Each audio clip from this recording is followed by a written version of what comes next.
Good morning from Ohio Stadium. It is the day of the 2022 Ohio State spring game.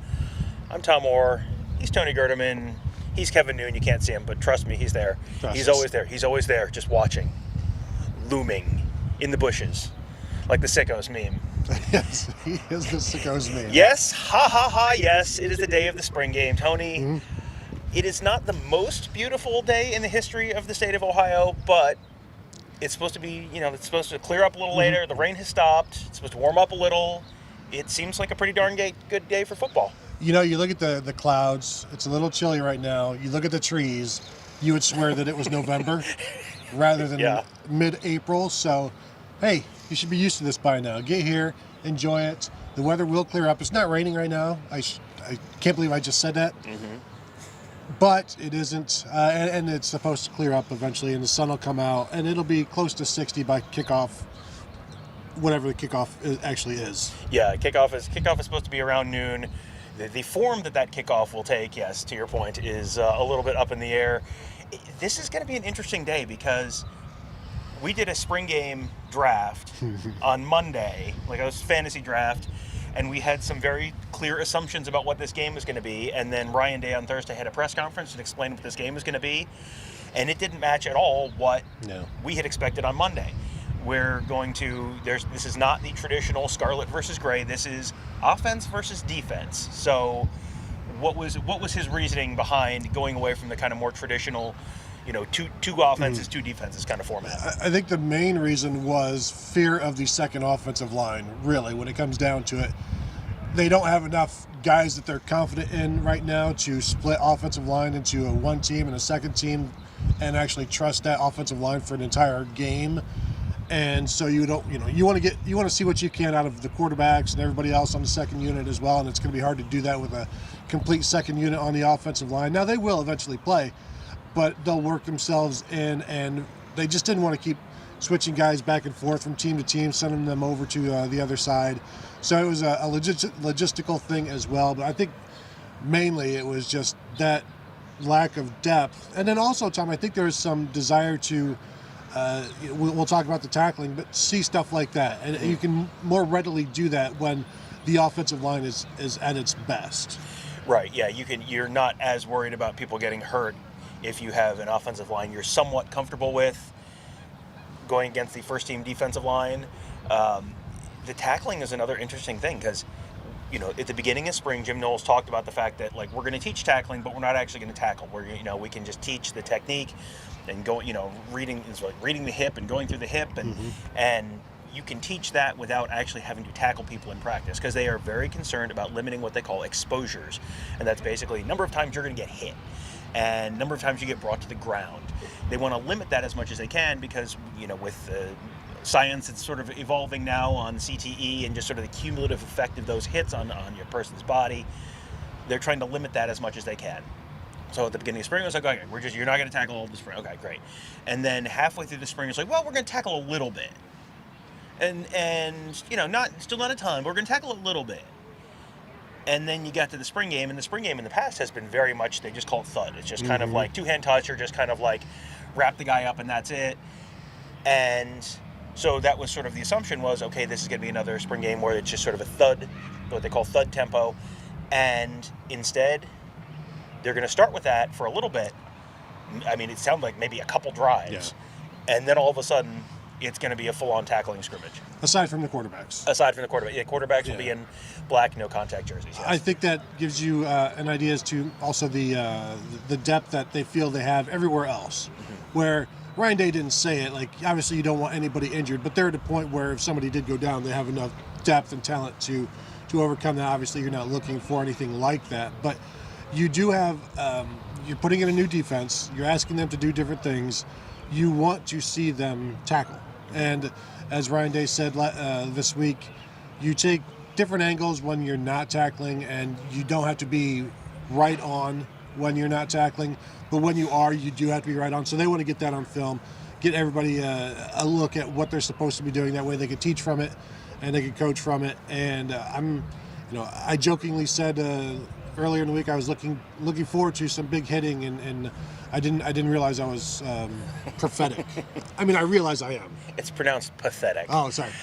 It is going to be very interesting to see, because that lends itself to a very different game if you have tackling versus thud. I mean, first of all of a sudden running the football is a thing you could do. So, you know, when we did that spring game draft, it was like running backs were like drafted. I think you drafted a kicker before a running back. And because running backs typically in a spring game, it's like, you know, a big game for, you know, in recent years for a running back has been like 7 carries and 32 yards. It's like, wow, that guy blew up, crazy. And because, you know, if you can't, if you don't have to get tackled, if you're just getting two-hand touched, like, well, it's not that. Think about your backyard football games. How often do you run the ball if you are playing two-hand touch? Like, not very often, because it's way too easy to get two-hand touched. And I think I took Evan Pryor first because of the passing game. Correct. Yeah. So yeah, it is, and if you hadn't taken him, I was going to take him because of the passing game. Yeah. It's so, you know, it's going to change things with the running backs a little bit. It makes the game probably a little more, you know, probably a little more explosive, a little more high scoring. You're, you know, where you have the opportunity to have one broken tackle turn into a big play. So it should be a more entertaining game, a more football-like game than we're sort of typically used to for these. These games are typically like, in recent years have been like, let's go out to the stadium, let's have a nice warm spring day and enjoy some football and, you know, smell some meat grilling in the parking lot, and that's the goal of the spring game. This year it's like, oh, this might actually look a little bit like football, which is fun. Let's go through real quick some of the names that will not be on the field today. We don't know all of them, and some of them we're kind of reading between the lines. Noah Ruggles, we know, is not going to be playing today. That's an interesting situation, Tom, where he's not even around. Right. And he'll be back in the summer. But I guess if you're a kicker, like, just show up. You know, go on sabbatical. Right. Yeah. Whenever you want to come back, just come on back. We'll be here for you. Yeah, that was not something that we had not seen him this spring, and it was like, I wonder if he's hurt. And then that was the answer. It was like, that's interesting. So yeah, we'll see what happens to Noah Ruggles. So Jake Seibert should be the starting kicker, presumably. Probably see Dom DiMaggio. Maybe we see DeJuan Jones. Oh man, that would be. Which would you rather see? DeJuan Jones kicking a PAT for 1 point, or DeJuan Jones scoring a 2-point conversion on a tackle eligible? Kicking, honestly. Yeah. I'd rather see him kick, because everybody thinks they can and nobody can. Yeah. Oh no. Yeah. If you've watched the what was the Buckeye Olympics that like Ronnie Hickman and G. Scott did, that was, you know, you can watch these players and it's like the crazy athleticism these guys have, and they can punt, and you know, they can drop punts inside the 5, and they can make 3-point baskets in basketball. No one can kick a field goal. It is incredible. Have you ever tried? I can't do it either. I have. It's not as easy as it looks. No. And yeah, the technique. When you talk to the kickers about the technique for making a kick, it's like everyone sort of does the, you know, your natural inclination is to kind of do the like old George Blanda straight on approach, and that is not the preferred modern technique. Yeah, that seems like a very easy way to also fall on your butt if the field is at all wet or muddy. Yes. When we used to play, there would always be the one guy when we play like in the backyard or whatever who would take his shoe off and his sock off, because, you know, you see it on TV.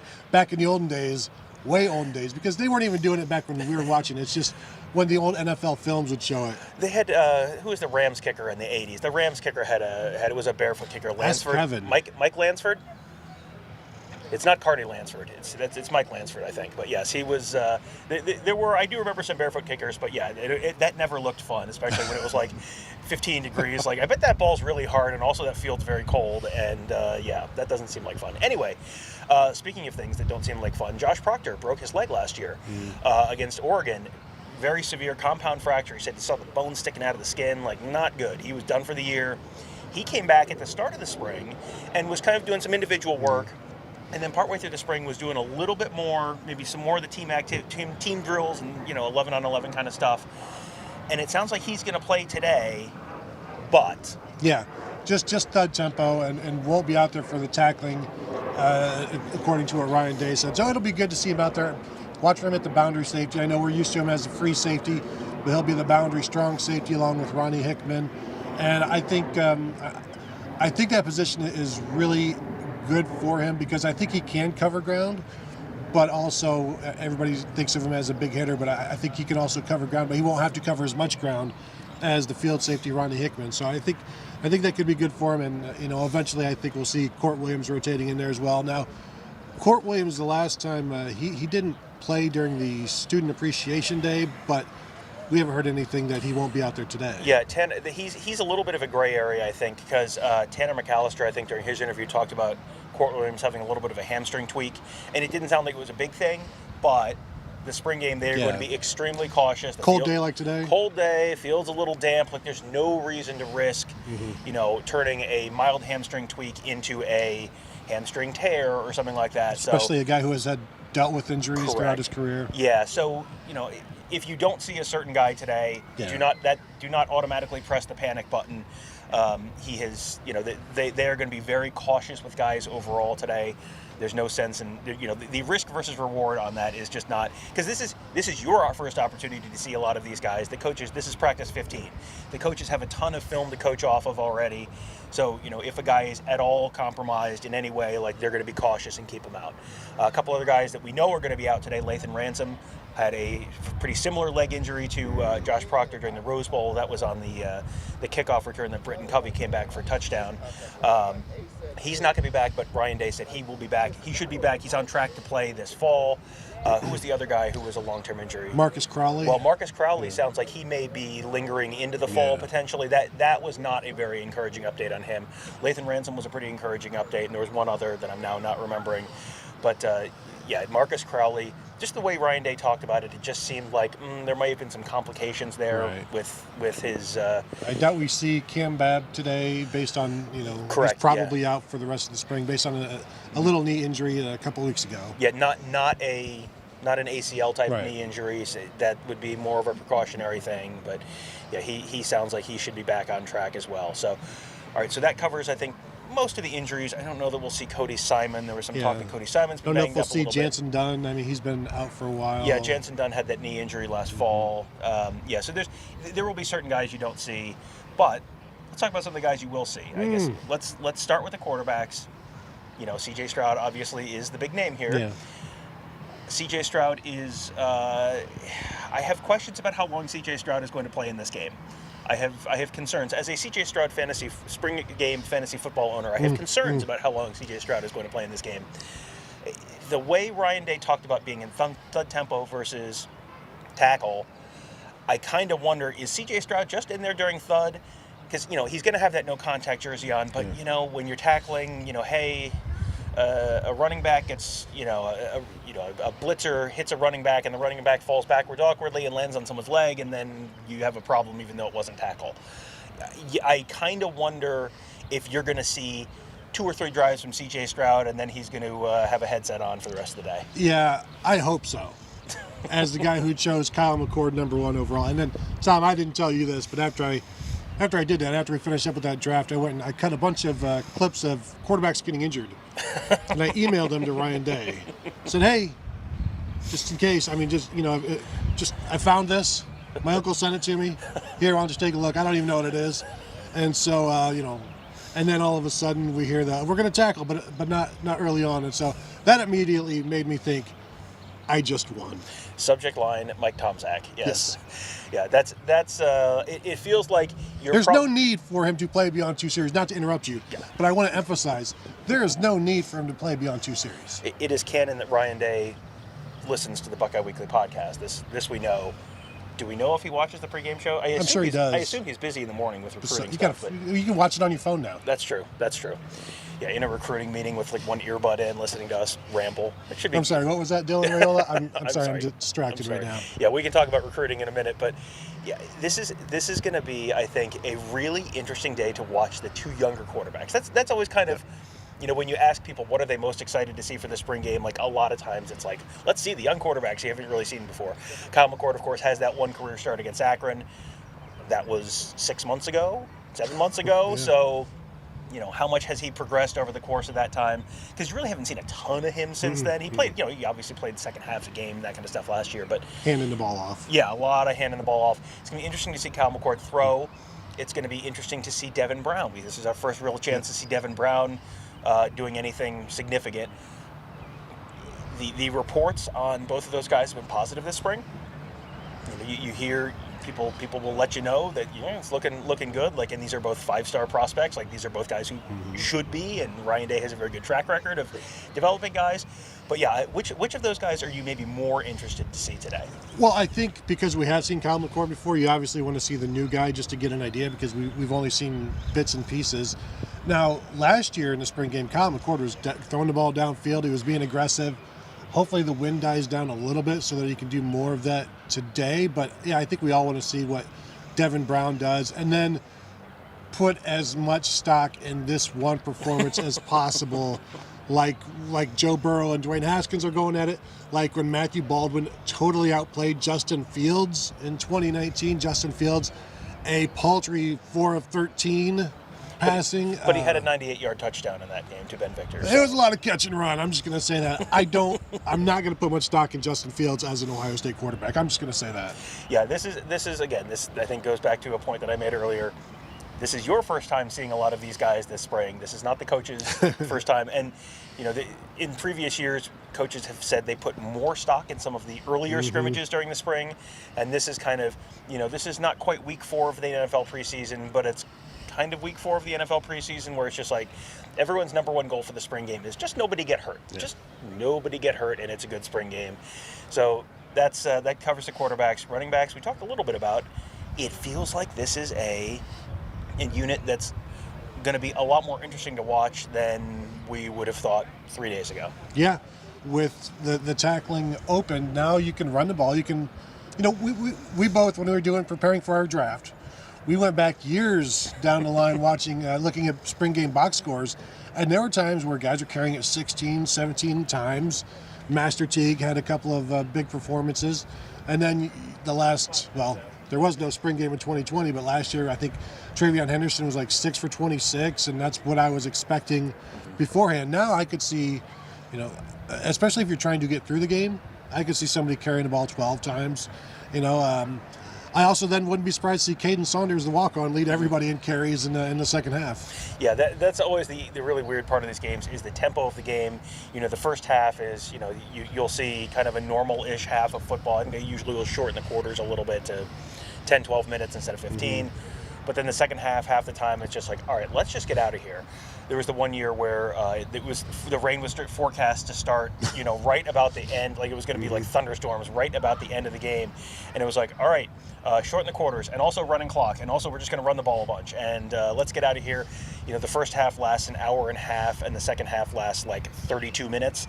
That was kind of was that the 2017 spring game? It might have been 2018, because that might have been the year that Master Teague had 1 million carries for 80-something yards. I heard the Texas A&M spring game, the first half lasted like 2 hours, and the first quarter featured 11 possessions.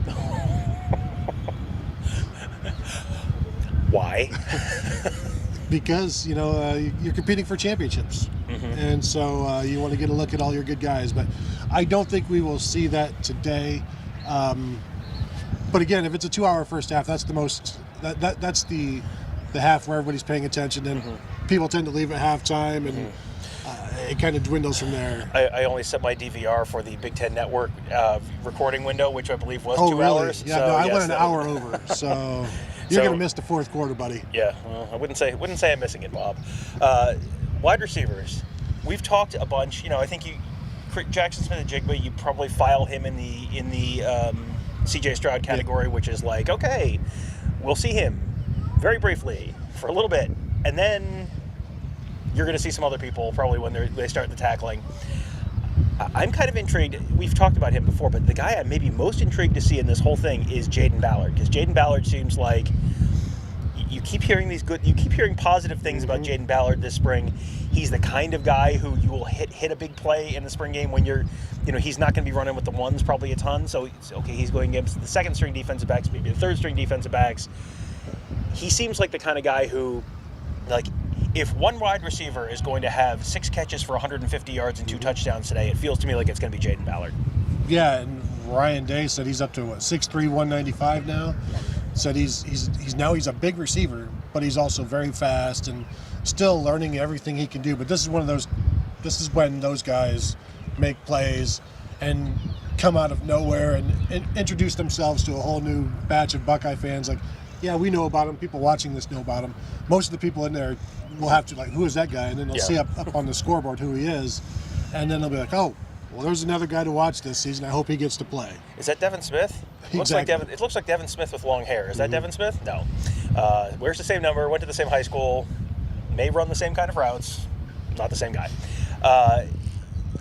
One other guy who I think, at the wide receiver position, I'm really intrigued to say today is Julian Fleming. Julian Fleming this is his third season now.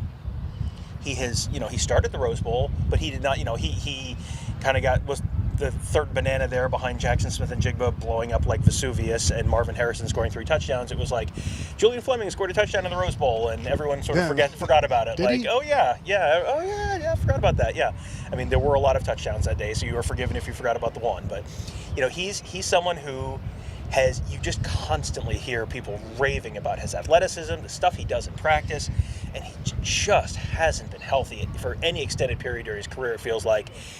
He's healthy. He should be playing today. I am really interested to see what he can do, because he's someone who, if he can stay healthy and if he can translate that athleticism to the field, he could be a huge piece of this team this year.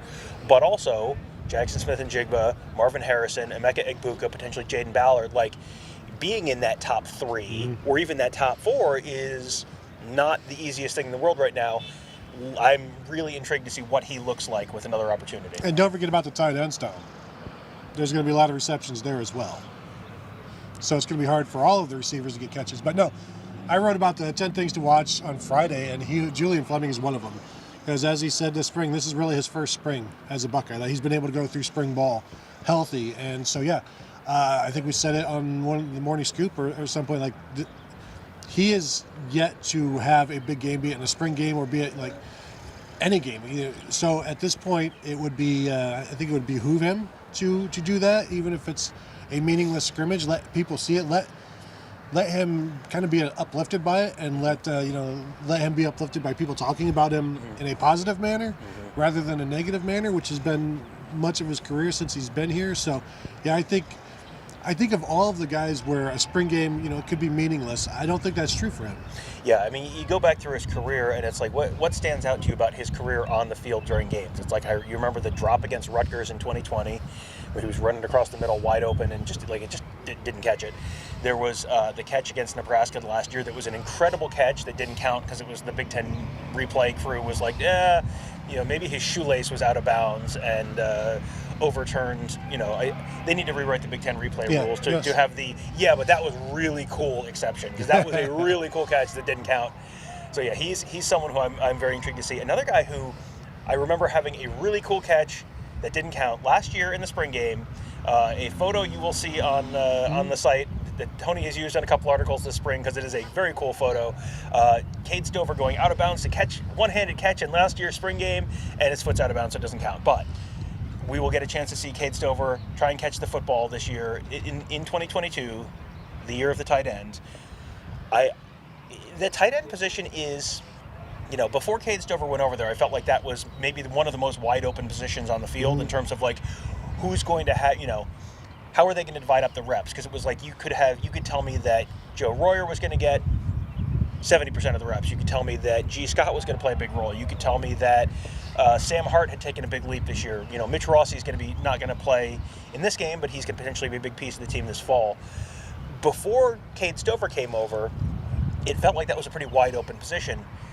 Now it feels like, Cade Stover's probably the number one tight end, and then everyone else is kind of fighting for the second spot behind him.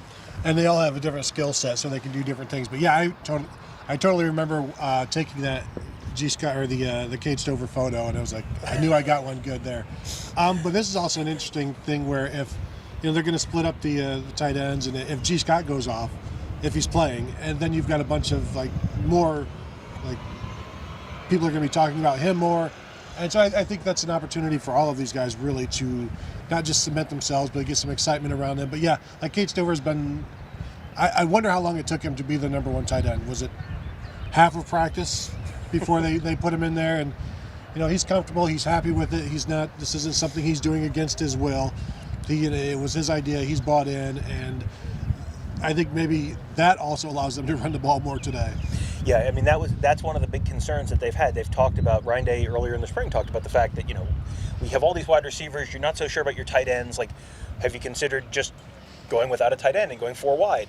And he basically said, like, that probably is not going to work with our run game. They need that tight end as that extra blocker in the run game, the way they want to run the football. So, Cade Stover is someone who, we have seen him on offense, we have seen him on defense. He does not shy away from contact on either side of the ball. So, normally with a tight end, the question is, can he block? That's the big question in terms of can he get on the field. The answer is like, yeah. So that's not a concern with him at all. So yeah, I'm interested to see him. G. Scott's another one. G. Scott's another guy who, is he going to play today?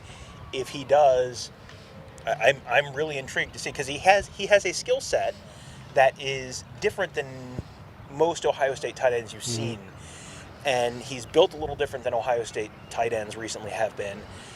I'm intrigued to see what he can do, because you saw him as a wide receiver, very athletic. Was he able to maintain that athleticism as he has put on weight to be able to block? And then also, how well does he block? Because that's going to be a really big part of whether he can get on the field this fall. Yeah, we'll see how much 12 personnel they play today, because they do have 4 tight ends that they can do it with, so they can rotate them and go first team, second team, stuff like that. See where they use them in the red zone as well. But also, Joe Royer, Sam Hart, opportunities for them as well. Bennett Christian, true freshman, let's not forget about him. We've seen him catch a touchdown pass one of these practices. So, there are options there. As I said, Tom, and as you said, Tom, it is the year of the tight end, and there are a bunch of them. So just prepare. All right, so and let's finish up the offense with the offensive line. It's like they've got 5 guys. They're very comfortable with their 5 guys. Paris Johnson, Donovan Jackson, Luke Whippler, Matt Jones, DeJuan Jones. They are very comfortable with those 5 guys. And then what? Well, and then Tom, it's Enoch Vamahi, and there you go. Yeah, they talked this week about having like 6, maybe 7 guys they're comfortable with, and you really need to get to like 8 and 9 guys you're comfortable with, because you don't want to. If you have 6 guys who you're comfortable with, one guy goes out, and then it's like, oh boy, we're 1 injury away from being very uncomfortable with something on the offensive line, and that is not a place. If you have watched any of the recent vintages of Penn State football, you know what a team with a bad offensive line looks like, regardless of what the skill talent looks like. So, yeah, that getting a couple extra spots there where you're comfortable with someone will be a huge difference in terms of expectation, probably in terms of this fall. And, Josh Fryer is out this spring, and it feels like Josh Fryer feels like he could be one of those guys who solves one of those problems. I think he was the last guy who I was trying to remember who will be back before the fall. But it's like, boy, if they had 1 or 2 more guys really step up today, I think that would be, outside of everyone stays healthy, I think, boy, a couple of those young offensive linemen really stepped up and looked great. Like, that might be the best possible outcome for them today. Yeah, because when Jack Sawyer was picking up 3 sacks last spring game, and like 3 more that probably could have been, some of that was against Grant Toutant, these young guys that weren't ready. And so I think this is Grant Toutant's maybe 3rd year now. He was. Zen Michalski is a 2nd-year guay. Ben Crispin is a 2nd-year guy. I don't know if Ben Crispin is outside or inside at this point, but seeing some of these young guys step up, Trey LaRue, where's he at? Just being able to hold up, because while there are clear delineation between the first offensive line and the second offensive line, there isn't between the first defensive line and the second defensive line. So these second offensive linemen are going to be facing JT Tuimoloau or Zach Harrison or Javonte Jean-Baptiste. Like, they're going to be playing against guys who have started. So there is no relief for those guys. So it'll be a good look for those guys as well. Yeah, that's going to be. I think Kyle McCord and Devin Brown are probably be very grateful for those black jerseys. That was last year. Jack Sawyer was going against, like you said, Grant Toutant, Zen Michalski. That's how you get 3 sacks in a very short amount of time. So, yeah, on that defensive line, you kind of touched on a lot of those guys already. Interior defensive line, I keep waiting for this feels like the Tyleik Williams year. Talk me out of the fact that this is the Tyleik Williams year.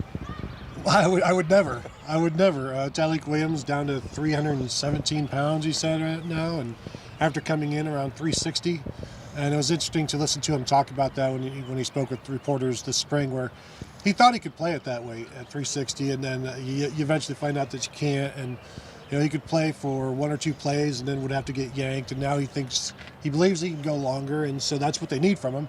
Everybody asking, why isn't Tyleik Williams playing last year? And that's why they couldn't rely on him for an entire series, let alone an entire quarter or whatever. And so now he's down in weight. He understands that's what kept him off the field, and so he's working to make sure that never happens again. And you look at his impact and his limited number of snaps, and he almost matches what like Zach Harrison did. Zach Harrison had like 300 more snaps, and that's a defensive end.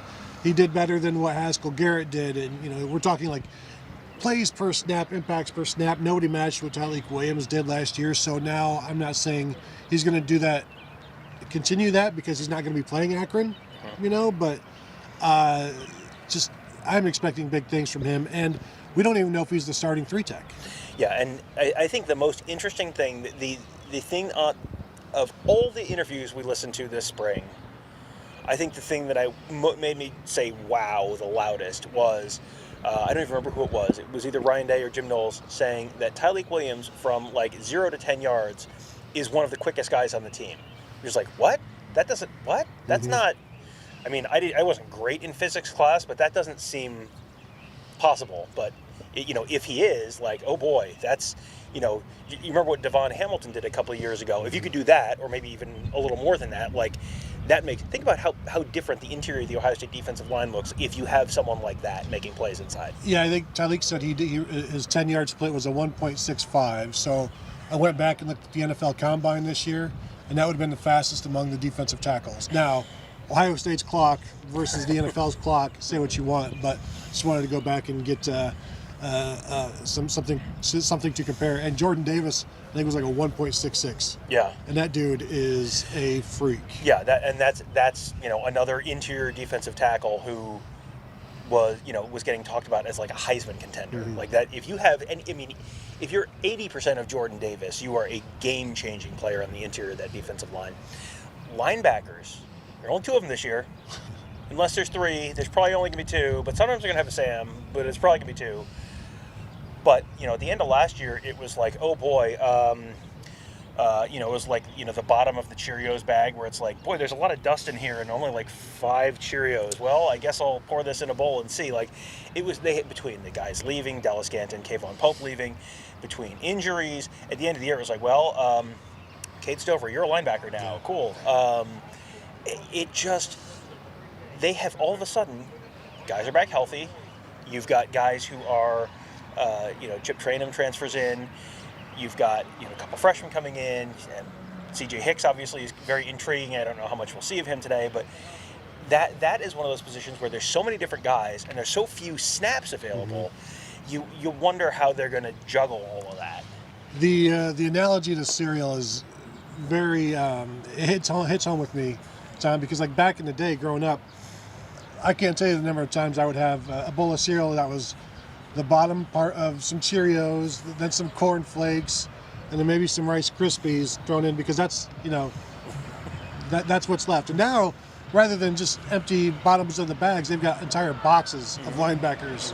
That's like, well, I'm going to have an entire bowl of C.J. Hicks, and that's what they can do now. And that's recruiting. That's guys sticking around as opposed to what's going on in the secondary. Like Taraja Mitchell is still here.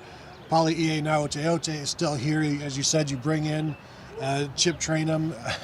There's plenty of guys, and like Sonny Styles, who a lot of people just figured would be a linebacker, is going to start out at safety when he gets here. So they've got good numbers.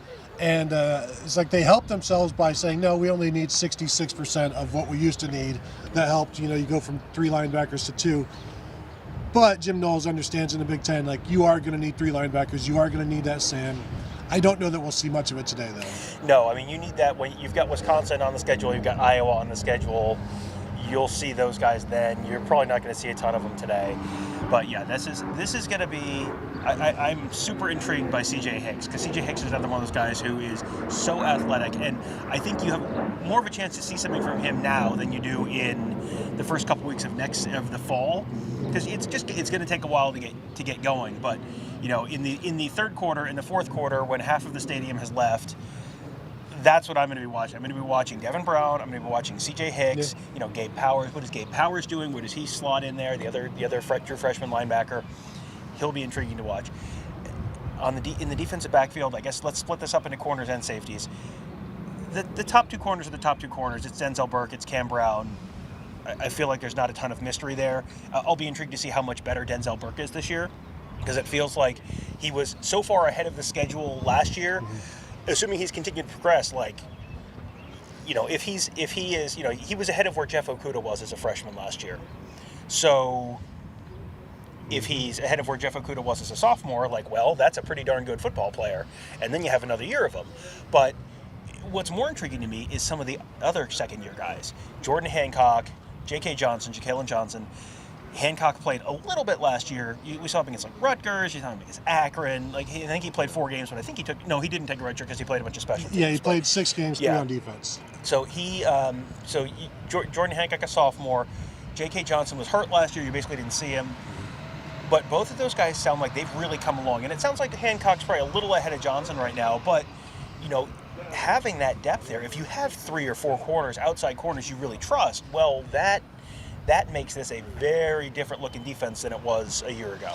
Yeah, Denzel Burke has already been the Jim Knowles Silver Bullet of the Week twice. So to give you an idea that, yes, I think he is still picked up right where he left off. But I'm with you. I want to see Jordan Hancock. I want to see Ja'Kalen Johnson. And what can we see from Jair Brown, freshman? Ryan Turner now saw him working with the nickel as well. So it'll be interesting to see where all of these corners are. And just it's like the offensive line, second-team offensive line going against the defensive line. It's not like OSU's 2s are actually 2s. Their 2s maybe Emeka Egbuka and Jaden Ballard, and a 5-star like Caleb Burton or Keon Grays. So there's no rest there either. So a lot of fun matchups, and that's, as Ryan Day said when he was asked what kind of one-on-ones are you looking forward to? It's the defensive ends and the tackles, and it's the corners and the receivers. Yeah, those were the one-on-ones that he said were the most exciting, the most competitive all spring long. Yeah, to your point, the second string wide receivers at Ohio State. How many Big Ten schools is Emeka Egbuka starting clearly the number 1 or number 2 receiver at this spring? 13? I think 13 is the correct answer. Yes. Last spot, safeties. This is Jim Knowles. The Jim Knowles defense. Everyone's very intrigued by the Jim Knowles defense. Jim Knowles has talked about the fact that it's a safety-driven defense. Mm-hmm. You got 3 safeties this year. It's going to be. You've got everyone's kind of in a different spot, because you had Ronnie Hickman was kind of the boundary safety last year. Now he's the deep safety. Knowles calls that the adjuster. That's kind of the free safety spot. Josh Proctor was the free safety last year. Now he's going down to the boundary safety spot. Court Williams maybe at the boundary safety spot. You get Tanner McAllister, Cam Martinez at the nickel safety spot. That's going to be mostly a passing coverage spot. I'm intrigued by Tanner McAllister. We've heard all these great things about Tanner McAllister off the field. Tanner McAllister sounds like he's kind of in that starting spot at the nickel right now. Ronnie Hickman, I feel like we know what we're going to get with Ronnie Hickman, and it's just that's going to be good. It'll be fine. Jordan Fullerish? If he's Jordan Fullerish, that increases the ceiling for this Ohio State defense, by 3 points a game, just right there. He is, because they've been missing that the last couple of years. They were really missing that last year. It is pretty telling to me that Bryson Shaw, who was a guy who got the 3rd most snaps on defense last year, was really the starting free safety last year after Josh Proctor left. He's already gone. He didn't even make it through the whole spring ball.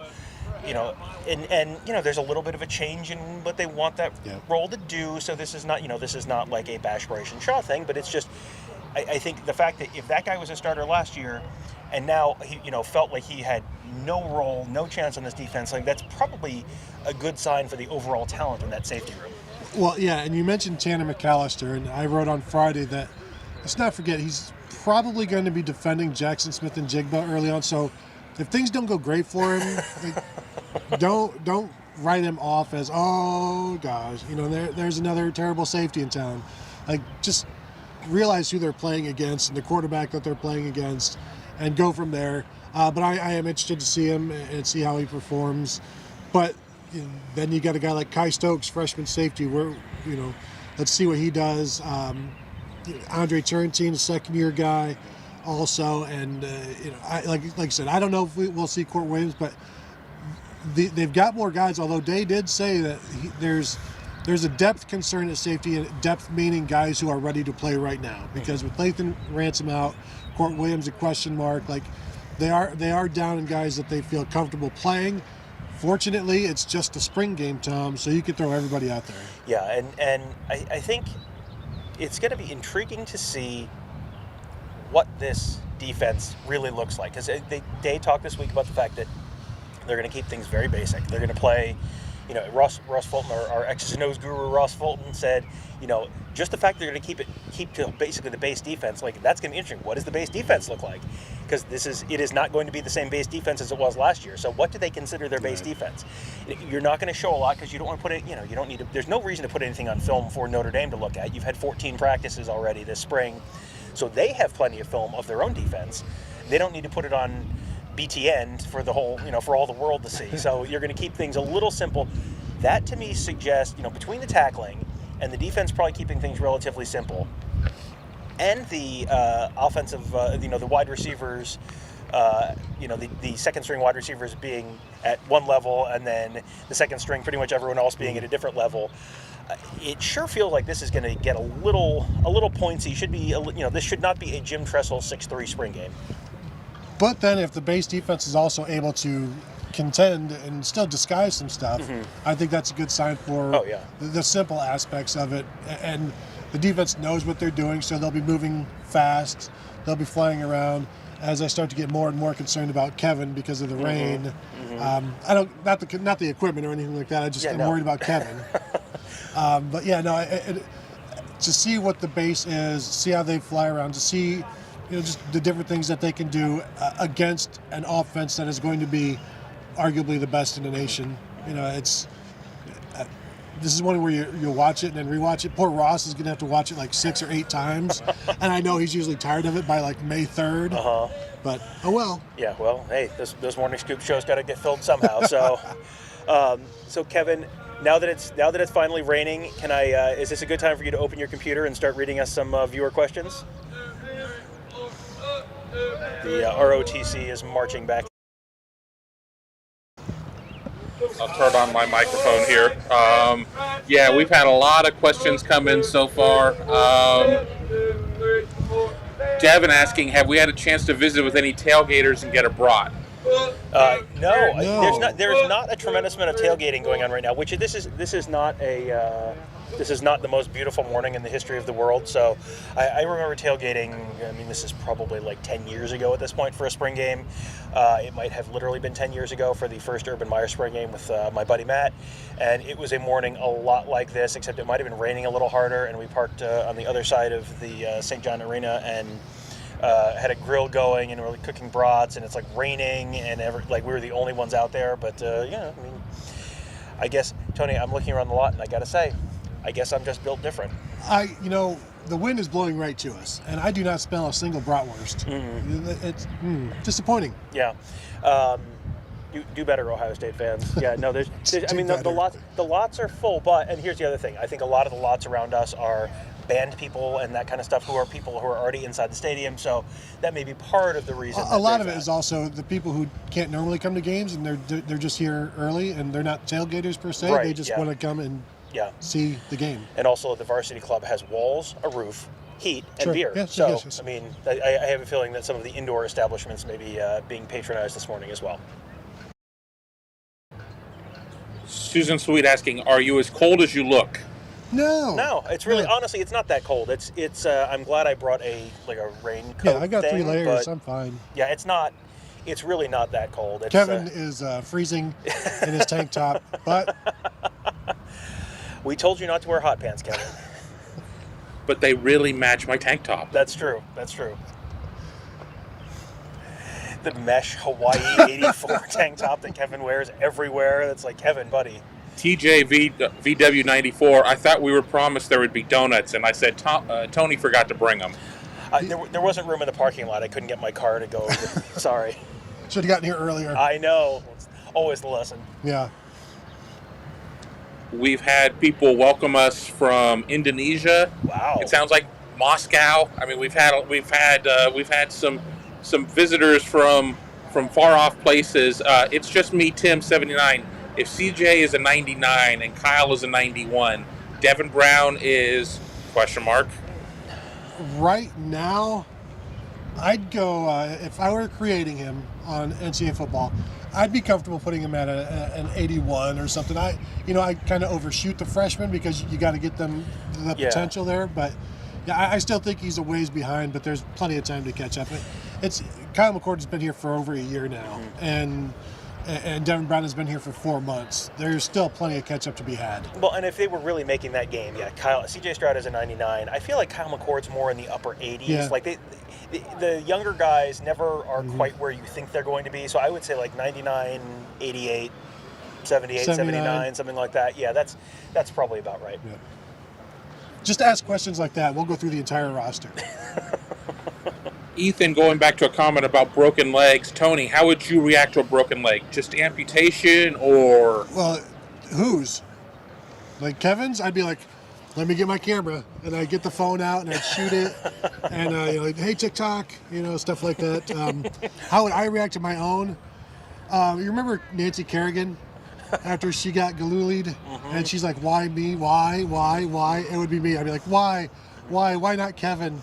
Why in the peak of my athletic form? Yes, why now? Yes. You know what they do? Have you ever seen what happens at the Kentucky Derby? When they shoot the jockeys? Yes.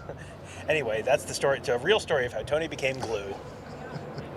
Roto COD, what's up with Noah Potter? Is he back after medical issues last year? He is back. So many medical issues. They had the eye thing, and he had other leg injuries, I think. Yeah. But yeah, he's back, been working a defensive tackle in the spring, and so he's another guy. Just mentioned him in passing on Friday, but yeah, he's another guy that's certainly hungry to make his mark and to, he didn't get to play much last year, if at all. I think he was constantly on the injury list. I think he was out all year last year, and he's one of those guys where I'm trying to remember if this is his third year or fourth year, because he came in the same year as Ryan Jacoby, and I can't remember. His fourth year. I think this is his fourth year, yeah, because Ryan Jacoby was there a couple of years and then transferred to Pitt last year. I linked them in my mind because they went to the same high school. They both from Mentor High School, and Jacoby started for Pitt on the offensive line for the ACC championship Pitt team last year. Yeah, Potter's another guy who just, he's a little bit in that Julian Fleming camp where it's like, they seem to like him, but he has not been able to stay healthy. So you're kind of grading out as incomplete right now. But yeah, he's someone I if he had a good day today, that would be like, oh, that's a really nice story. Yeah, like good definitely. for him that he's finally been able to make it back. Adam Baker asking, any commitments today? Not yet. I don't think so, but I mean, I'm not going to be shocked if there are commitments coming out of this weekend. Kevin can talk more about that if you want, but there's some big names on campus. There are a lot of big names. I don't know if I would expect them to happen today. I mean, maybe today. I think that we will see some commitments between 23 and 24 come out over the next week plus or so. I think it's important to make sure that you don't just take that commitment off of the excitement mid-visit, and then the guy goes home and regrets it. Have a sleep on it. Think about it for a little bit, and if you're in, we'll take you. Yeah, that's something. Talking to Mark Givler, talking to Bill Green, talking to Alex Gleitman, all of our recruiting guys, they all talk about that post-visit glow. And the guy goes and visits somewhere, and there was someone who a year or two ago had a visit to Oklahoma, and everyone was convinced he was going. Oh, it was Emeka Egbuka, I think, had a late visit to Oklahoma, and he left Oklahoma, and everyone in Oklahoma was, oh man, lock of the year. Emeka Egbuka is going to Oklahoma. How'd Then that what work out for happened? you? Yeah. Yes, and then what happened is the question. And you go home, and then Monday and Tuesday pass, and it's like, okay, well now I'm not there anymore, and now I'm kind of looking at things a little more objectively, and maybe I do want to go somewhere else. And that. So yeah, probably 72 to 96 hours is a good timetable, rather than like don't necessarily expect something before kickoff today. It could happen. You never know. You can.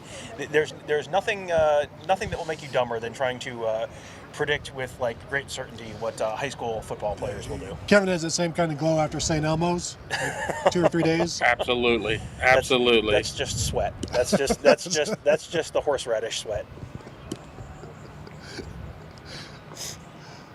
I'm going to paraphrase Sean's comment, basically saying, wouldn't it be cool to have a spring game where you're actually matching up against another team like a scrimmage as opposed to playing against yourself? Rich Rodriguez proposed that, I don't know, a decade ago, where, and not even just an FCS team, I know that was also brought about this week, but like another team, like when he was at West Virginia, playing Tennessee or something like that, I'd be all for it, but I don't. They do that in the NFL. They'll have scrimmages against practices against other teams, and maybe you do something like that. But with as secretive as coaches are, it would have to be probably like FCS, stuff like that. That's not going to come back to haunt you. But even then, you still have to keep things so basic because they are so some of them are very protective about what they do, how they do it, and who they do it with. Mm-hmm. Yeah, this is one of those, like, yes, this would be so much fun. It would be a much more entertaining spring game. I mean, it would really be, frankly, it would be really cool if you played one game in the spring and then that counted. And then you're one. Think about the discourse we could have from, Michigan loses to Appalachian State on April 2nd. And then they have to sit there and stew in it for 5 months because they're 0-1 and plummeting from number 5 in the country to unranked. 20 straight weeks of being unranked until September. Yeah, I think. It would be a lot of fun. It can never ever possibly happen for any number of reasons. But unless TV wants it. Oh yeah, well yes.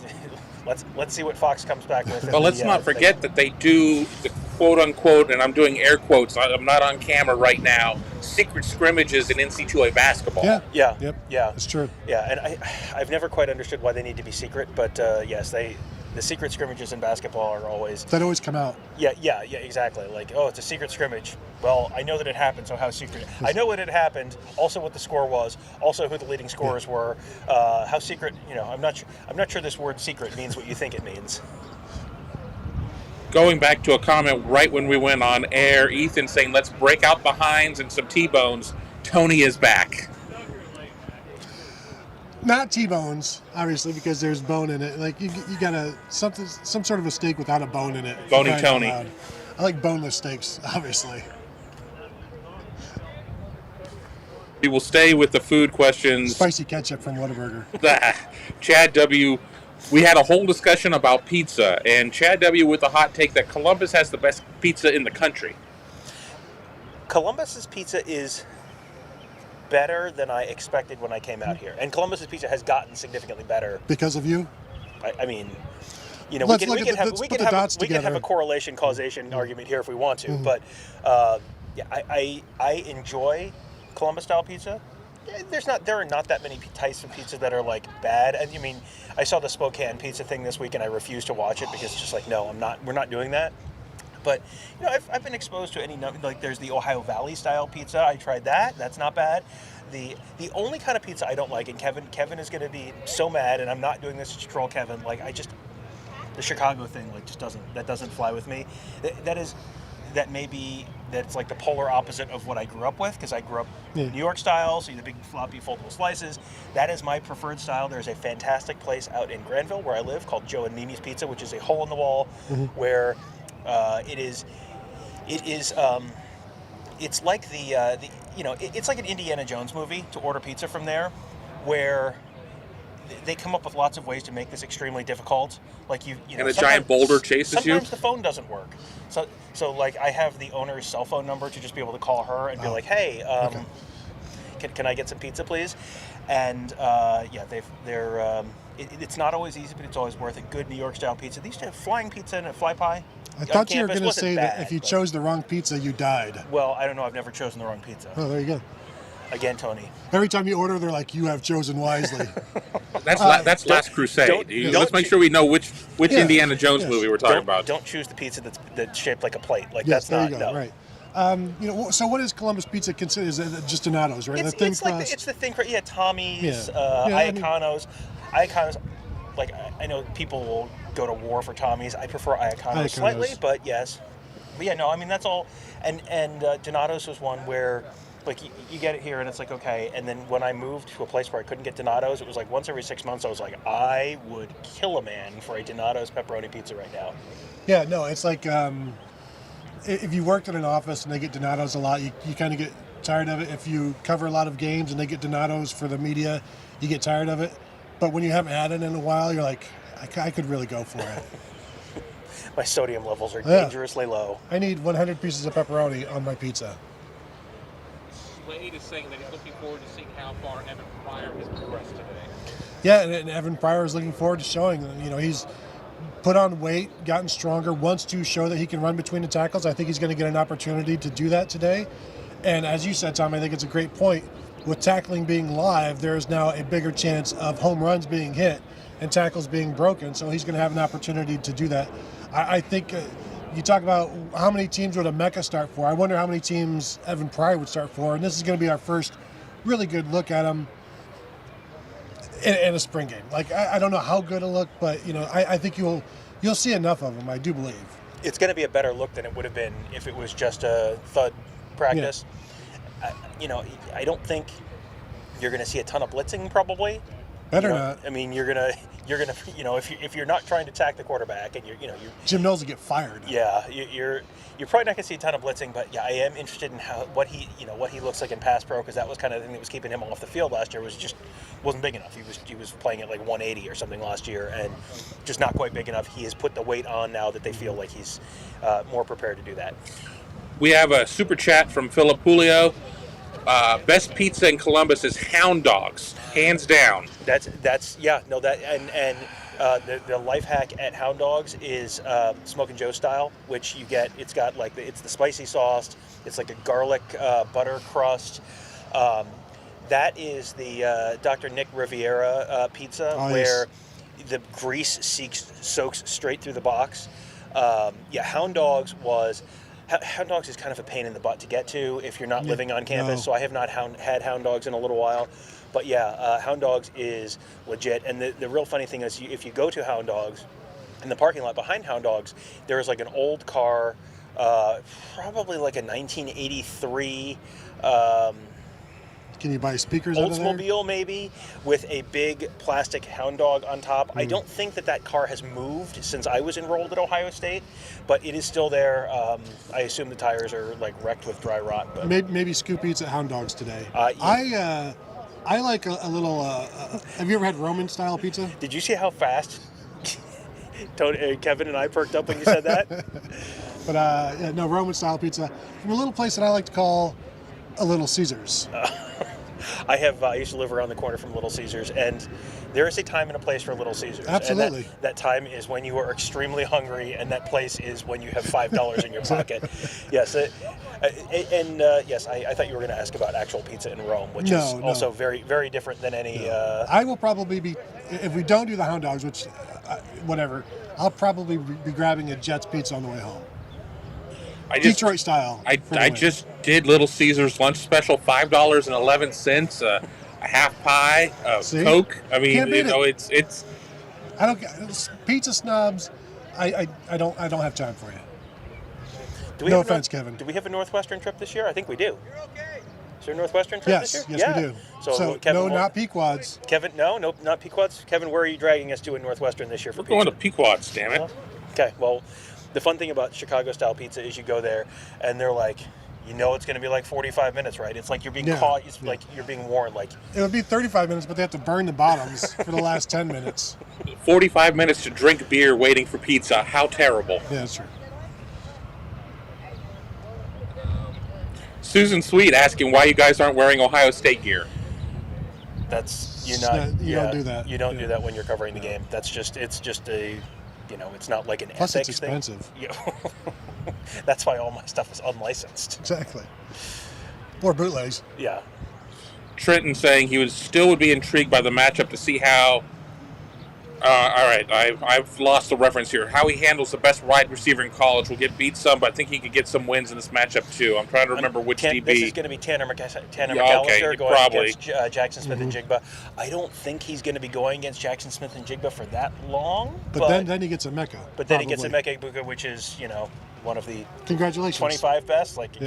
Congratulations. Things got slightly less worse. Good job. But yeah, don't put too much don't throw too many judgments on him for that. It's perhaps the toughest position on the defensive side of the ball, defending those slot receivers when you're not able necessarily to get hands on them right away and you're chasing them around. It's not easy. And you kind of are nerfing the pass rush a little bit, and you are keeping the defense very basic. Like if this defense, if the offense ends up, I mean, Lord only knows how they're going to do the scoring today, but if the offense puts the ball in the end zone 6 times, do not immediately assume that everything is doomed on the defense. Like there's a lot stacked against the defense today, so we'll see how. And if the offense doesn't look tremendous, well. How many drives is C.J. Stroud and Jackson Smith and Jigba playing? Devin with a nice wide open question. Most exciting matchups to look out for during this spring game? Defensive ends and offensive tackles for me. That's what I'm going to be watching out for. DeJuan Jones against whomever. Paris Johnson, his first start at left tackle. Let's see what he does against JT Tuimoloau, Jack Sawyer, Zach Harrison, Javonte Jean-Baptiste. Tyler Friday, don't know if he's going to be going. I haven't seen his name. Caden Curry will be another one to watch, number 92. In White, your true freshman defensive end. So, that's the one I'll just be keeping an eye on, knowing that the defensive ends only have to touch the quarterback to bring them down. So it's not a true sack, but they'll be interesting to watch nonetheless. Yeah, and then the other spot is those wide receivers and those corners. I mean, and it's not necessarily even like Denzel Burke and Cam Brown. I have a feeling like a lot of Cam Brown may only be out there for the tap portion of the thing because he's another guy who's had a bunch of injury issues over the years. They're probably going to try and be a little bit cautious with him, but. Denzel Burke. What does Denzel Burke look like against some of the, Marvin Harrison or Julian Fleming or Emeka Egbuka or whoever they're, whether they're lining Egbuka up outside or not. But those guys. But more importantly, Jordan Hancock and J.K. Johnson. Can those guys hang with the whoever those wide receivers are at that point, whether it's Jaden Ballard or someone else, can they hang with those guys? Because if they can, boy, that's a real good sign for this fall. We have a super chat from Lou Reed. Or Ellie Reed, I'm not sure if he's French or what's going on there, but my contribution to starting the steak dinner. How many scoop eats this year? Every game? Every road game. And then I think we still need to sprinkle some home games, even if they're not home games, home week games, like a random Wednesday or Thursday or something. Because there's some good places in Columbus I've never been. I've never been to the original Wendy's. I have bad news. What, Tom? It's the original Wendy's, R.I.P. Let's just go sit down. It's very sad, yes. We can go eat at... there are many fine companies based in Columbus. Wendy's. White Castle. Bob Evans. That's New Albany, but close enough. Sparrow, randomly. So that's true. We can go to my favorite New York pizza. Speaking of great pizza, we can go to my favorite New York pizza place here in Columbus. Yes. You guys. Several questions about G. Scott Jr., just what's kind of going on with him. Just working his way in, and there's always mystery around him because sometimes the guy doesn't practice one day in the spring. You don't know what to make of it. And, he had a little thing he was working on. Ryan Day said he was back the next day. So I assume he's going to play today, and so we'll see him out there, hopefully. But again, if you don't see somebody out there, don't make too much of it. They're not going to push anybody, and as we said, it's still kind of chilly. It's not ideal conditions, and they're not going to push anybody that doesn't need to be pushed. Yeah, I don't remember which game it was last year, but there was a game where the field was a little bit wet, and I think it might have been Indiana, and Julian Fleming was probably going to play, and then it rained like it wasn't supposed to. There were 2 games last year where it was not supposed to rain, and then it rained like crazy. We call those the shower curtain games, and that was one of them. And it was like not supposed to rain, and then it just rained the entire game. And it was like, well, the track's a little wet. Like there's no reason to risk it with a hamstring kind of thing. So they will be extra extra cautious with guys. So don't freak out if you don't see someone today. Susan Sweet asking, which freshmen do you think will be standouts today? Well, Caden Curry, I think, is a very good choice there. He's Thank you, Tom. Yes. Well, only one of us picked him in the spring game fantasy draft. But only one of us picked him in the spring black stripe draft. Well, only one of us had the first pick there. Otherwise, someone else might have picked him. Anyway, Caden Curry, I think, fits the profile of the kind of guy who, we talked about them sort of nerfing the pass pro a little bit. I mean, you're going against what was the biggest concern Ryan Day listed? The depth of the offensive line. Well, he's going against the depth of the offensive line. You've seen him. He's already lost his black stripe. He's someone who, coming in, I think we were pretty high on his opportunity to make an immediate impact. I think he's an excellent choice there. Yeah, another that I'll be watching, Kai Stokes playing against. Perhaps he's probably in there when Devin Brown is in there, maybe throwing something up for grabs, coming away with something. But again, it'd be interesting to look at the corners, Jair Brown and Ryan Turner, to see how they do. And he's not a freshman, but Donovan Jackson, this is going to be his first start at left guard. True sophomore, the future of the offensive line. So I'll be watching him as well. But Devin Brown, obviously. Yeah, Devin Brown, Caleb Burton. Watch for Keon Gray's to score a touchdown, of course. He is Chris Olave. Reborn, wearing number 17 as Chris Olave did as a freshman. So see if you see some similarities there. Lareed asking if this video will be transcribed. On the advice of counsel. YouTube transcribes everything, just so you know, automatically. If you there's a little button you can click on the video, and it'll transcribe it. Some even do like a real-time closed captioning. Try clicking the thumbs up button, see if that works, and then click the bell button and see if that works. And if not, well, then try Super Chat after that. Try Super Chat. Yes, I believe that's a Super Chat $500 function, if I remember correctly. Don't quote me on that. On the advice of counsel. Keith is asking, do either of you see JT Tuimoloau and Jack Sawyer playing more snaps by year's end than Zach Harrison and Tyler Friday? I would not be surprised if JT Tuimoloau leads the defensive ends in snaps this season. Jack Sawyer, I think they're going to be all very close. I'm really interested to see what Zach Harrison does under Jim Knowles, because he's been, I think, building towards this where I don't know if he believes he's underperformed, and I know a lot of people outside the program believe he has. So this will be an opportunity to finish out the way he wants. So I'm not ready to write off Zach Harrison. Not that the question is about that, but I think you're going to see a lot of very similar numbers in terms of snaps. Now, what they do with those snaps, there might be the difference. Yeah. I mean, Larry Johnson has tended to rotate guys a lot. Where even when Nick Bosa was here, Nick Bosa was getting 35, 40 snaps a game. Nick Bosa was not running. Joey Bosa was not running 65 snaps a game. Like it just, the way they rotate those guys, you're going to end up with similar numbers. But yeah, I would not be at all surprised if at the end of the year you're looking at JT Tuimoloau as the top defensive end on the team. However you want to measure that, is sacks or snaps or all of it. PFF grade, whatever. Like the most important. Yes, obviously. I would not be at all surprised if that was where he ended up at the end of the year. Nothing new asking about Marcus Crowley. Will we see him at all this year? I know he's out for spring, but fall camp. Yeah, Day was asked about him. He was asked about Lathan Ransom and someone else. I'm not blanking again. I think it was Josh Fryer and Marcus Crowley and Fryer and Ransom. Day was very optimistic, just like, yeah, they're not back yet, but they're on track to be back for the fall. And then Marcus Crowley was kind of like, well, he did not sound overly optimistic about Crowley's status. Day obviously is extremely reticent to get into specifics on health concerns, but just, the tone, the words, everything was kind of like he's probably had some kind of a setback. It was a knee injury for him, and, is it, sometimes those ACL rehabs don't go the right way. whatever the case is, it just, my overall takeaway there was like, over under on Marcus Crowley snaps this fall. I think under is probably the, over under 0.5.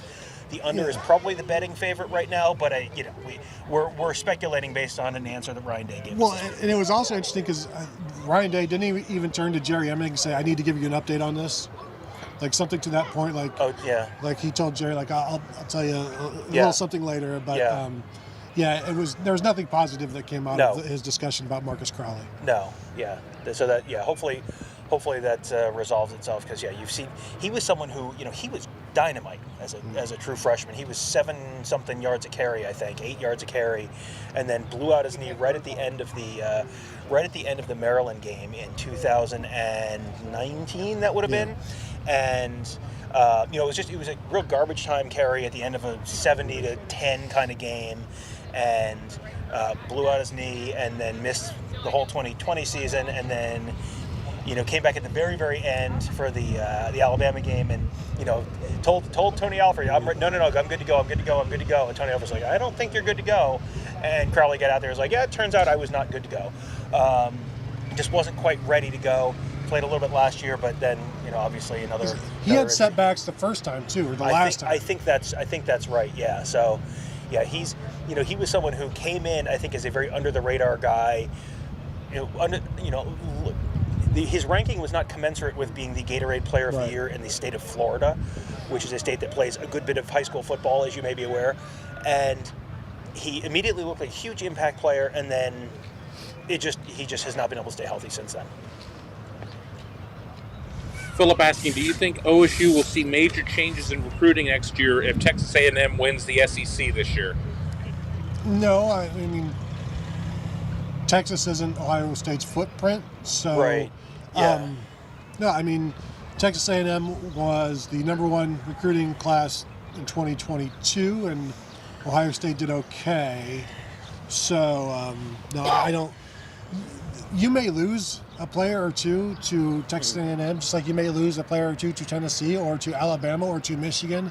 Yeah. I mean, that's recruiting. Ohio State's still going to be able to recruit. Looks like things are going okay in 2024. Mm-hmm. Looks like things are going okay in 2023. Success for Texas A&M is bad news for Alabama. I don't think it's necessarily bad news for Ohio State.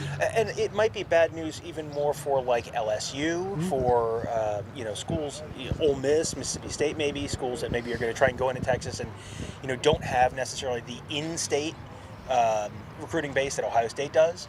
So yeah, I think you may see, like, to your point, you may see like individual cases that people are going to point to and go, ha, and it's like, well, okay, has Ohio State fallen out of the top 5 in the nation recruiting? No. Okay, well then, I think it's going to be okay. Like they would lose Bijan Robinson. Right. Yeah. But then they still end up okay. Well, and you look at this year, they're in on a bunch of kids out of Georgia. Like you're still in on. You can move around. You can move your footprint. Right. I think there's a possibility that the USC situation has a bigger impact on Ohio State than Texas A&M does, because Ohio State has been going into California and just looting California for years, because Clay Helton and Chip Kelly have been asleep at the switch. Well, now you have a coach at USC who is actively trying to recruit, and a person who people can recognize and pick out of a lineup, and runs an intriguing, an interesting offense, and they're sort of getting the NIL thing fired up. So I think that, like, USC potentially to me is a bigger recruiting threat in a lot of ways than Texas A&M. Yeah, I'll just add, I think that we're already seeing the changes. I mean, Ohio State now not only has one recruiting foundation, but 2. I think that we're going to see Ohio State catching up on some of those things. Not that Ohio State recruiting needs a ton of catching up. Ohio State a lot of times seems to be a little bit of a slow adopter on things, but once it realizes, we're not going to have any $1 million coaches for assistant coaches. Now Ohio State has plenty of those coaches. Ohio State a little slow with these recruiting foundations, these NIL collectives or whatever. They're catching up. And one other team that I think is worth just kind of keeping an eye on, And this is a team that for the last however many years we've been doing the Buckeye Weekly podcast, like would immediately elicit an eye roll whenever you mention them, but is actually now maybe a little bit more competent and a little bit more institutionally aligned, shall we say, is the University of Miami, I know. where you've got all of a sudden, okay, now you don't have Manny Diaz or Al Golden down there. Now you've got Mario Cristobal there. You've got they just brought Dan Radakovich, who was Clemson's old athletic director, down there. Dan Radakovich was a big part of getting Clemson kind of fired up. Like, Dabo Swinney does not do what Dabo Swinney has done without Dan Radakovich. Now he's at Miami. If you can get stuff sort of aligned at Miami, that maybe changes recruiting in South Florida a little bit for Ohio State. But, that hasn't happened. This is all a little bit speculative right now. You look at South Florida. I mean, our Bill Green pretty much owns the South Florida Express beat and is very, very bullish on Ohio State's chances with like 6 guys from that team. So they're still pulling a lot of talent out of Florida potentially. But that's one to keep an eye. 3 years from now, you may be talking about how Miami is really putting a dent in recruiting for other teams in South Florida. Want to go about 5 more minutes or so? That's fine. I've had been checked in with about how much longer we're going by some officials, so just wanted to kind of put that warning out there. Susan Sweet, besides Jim Knowles, which newly hired coach are you most excited about? Both guys in the secondary, I think, are key, but I'm going to have to go with Justin Fry on the offensive line because the need to be able to run the ball now, we don't necessarily need to see it today. Right. But you'll need to see it against Notre Dame. You'll need to see it against Michigan. You'll need to see it in the playoffs and 3rd down, 4th down. So, he's the most important hire outside of Jim Knowles for me. Yeah, and I think the 2 secondary guys, there's going to be a lot of changes in the secondary, and I don't know how much you're going to be able to attribute to either of them individually because you've got the whole system changing in that way.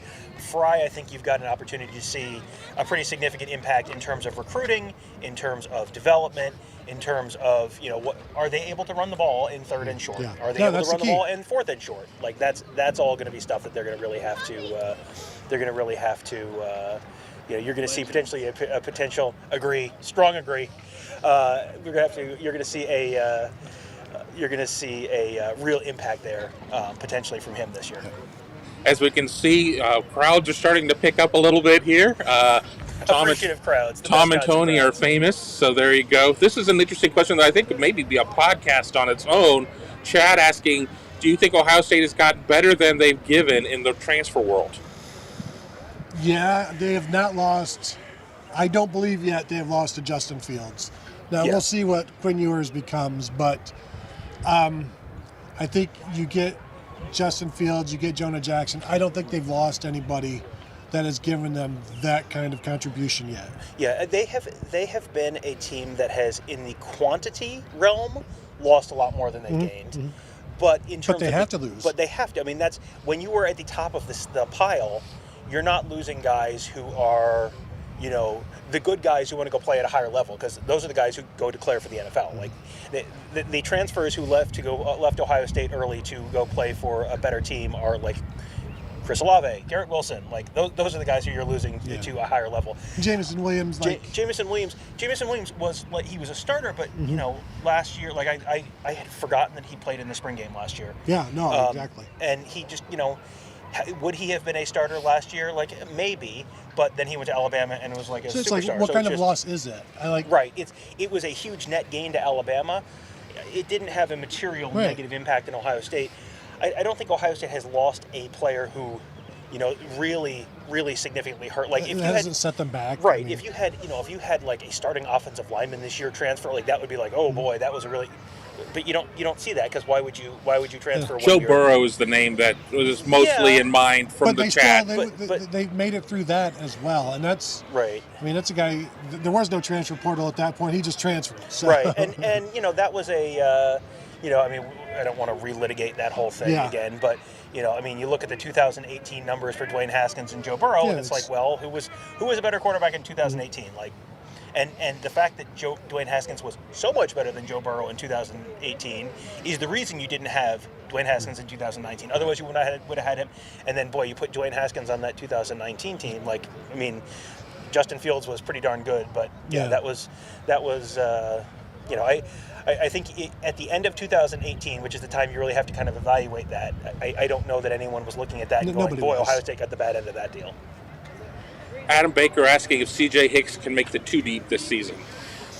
That's going to be tough because, again, there's 2 linebackers starting, and the number of returning linebackers, like if C.J. Hicks is in the 2 deep, then Taraja Mitchell or Cody Simon aren't, and that's. I don't know if I see that. I don't see that. Yeah, well, is Cody Not Simon, initially, yeah, maybe yeah, by is November. Cody Simon healthy? Yeah. I mean, you get, assuming everyone on the team who's currently there is still on the team in November and still healthy, I think that's very difficult because there's just 2 spots, and you've got Tommy Eichenberg, you've got Steele Chambers, Chip you've Trainum. got Chip Trainum, you've got Cody Simon, you've got Taraja Mitchell. I mean, there's Reed so many. Carrico. Reed Carrico, you've got, Paula Ia and Aoteaote. I mean, those guys are looking at the Sam for the most part, but yeah, Carrico is working a little bit inside. So yeah, it is going to be tough just because, if he's there, Is it good news or bad news? one of 2 things has happened. It is either extremely good news and you have like the next big thing, Ryan Shazier. or you have a insane amount of injuries or transfers or whatever. That does not seem like a position where depth is going to be a concern this year. Yeah. And so if depth isn't a concern, then it's very, very good news if he's there. So is that it? One more. We'll do one more because I find the question to be interesting. Let's just cut it now. Let's just end the show now. It's not going to be a question necessarily for what we're seeing in the spring game. Let me get to it. Frank asking, do you think C.J. Stroud needs to run more? Tom? Kevin? Tony? If he's running, he ain't passing. Yeah. John Boy? No, I think we have seen the Ohio State offense worked just fine without C.J. Stroud running. I think you're going to see him run a little bit, but Like you any go back quarterback. you go back to 2020. Like Justin Fields was not running the ball 20 times a game in 2020. Like you can run as a little bit of a constraint, but that's all you really need. So they're moving the ball just fine without him. I think so. Yep. All right, so that'll do it for our pregame show. Thank you guys all for joining us for a little bit of a drizzly, chilly Saturday morning, but delightful to be back out here at Ohio Stadium. We'll be back after the game as well. We'll have our post-game instant reaction show. Probably, we'll see, half an hour, 45-ish minutes after the game, but the best way to make sure you will not miss any of that is to hit the bell, subscribe to our channel, that you get notified every time we start doing a new live show, so you'll see that there. So hit that bell. Hit that thumbs up on this video as well. That would help other folks find this later on. But hit that bell, make sure you subscribe, and we will be back after the game for hopefully after a fun afternoon of actual tackle football. Can't wait. See you guys after the game.